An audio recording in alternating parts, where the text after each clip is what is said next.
எனக்குன்னே இப்படி ஆகுதான்னு தெரியலங்க. எங்க பாட்டிக்கு ஒரு பாயை சொல்லிட்டு தீபாவளிக்கு ட்ரெஸ் வாங்க தான் போயிட்டு இருக்கோம். தீபாவளிக்கு இன்னும் கொஞ்ச நாள் இருக்கு. ஏன் இவங்க இப்பயே போறாங்கன்னு தானங்க பாக்குறீங்க.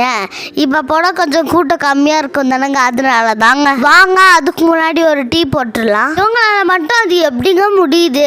என் கிளாஸ்ல இருந்து நான் இன்னொரு கிளாஸுக்கு ஊத்துறதுக்குள்ள நான் கொட்டிடுறேங்க. இவங்க மட்டும் எப்படி இவ்வளவு ஈஸியா பண்றாங்கன்னு தாங்க நான் பார்த்துட்டு இருந்தேன். நான் என்ன சொல்றேன்னா, இவங்க டீ பாருங்க எவ்வளவு மேல தூக்கி ஆத்துறாங்க. டீ குடிச்ச உடனே எங்க சித்தப்பா வண்டியில இருந்து எங்க அப்பா வண்டிக்கு நான் மாறிட்டாங்க. அங்க எப்ப ட்ரெஸ் வாங்கினாலும் பர்கூர்ல தாங்க வந்து வாங்குவோம். ஏன்னா அங்கதான் குவாலிட்டியும் சூப்பரா இருக்கு, பிரைஸும் கம்மியா இருக்குங்க. மற்ற கடையில நம்ம நின்று தாங்க ட்ரெஸ் பார்ப்போம். ஆனா இந்த கடையில உக்காந்துட்டு பொறுமையா ட்ரெஸ் பார்த்து வாங்கிட்டு போலாங்க. என் தம்பிக்கு வாங்கி முடிஞ்சிருச்சுங்க. அடுத்து எனக்கு தாங்க. என்ன மாதிரி ட்ரெஸ் எடுக்கிறது எனக்கு தெரியலங்க. அப்புறம் எங்க அம்மா இந்த ட்ரெஸ்ஸை போட்டு பாருன்னு சொன்னாங்க. நானும் போட்டு பார்த்தேங்க. வெளியே ஒரு ட்ரெஸ் இருந்துச்சுங்க, அது எனக்கு ரொம்பவே பிடிச்சிருந்துச்சுங்க. என் தம்பிதும் பர்ச்சேஸ் பண்ணி முடிஞ்சிச்சுங்க. நீங்களும் தீபாவளிக்கு பர்ச்சேஸ் பண்ணிட்டீங்களான்னு கமெண்ட் பண்ணுங்க. பாய்.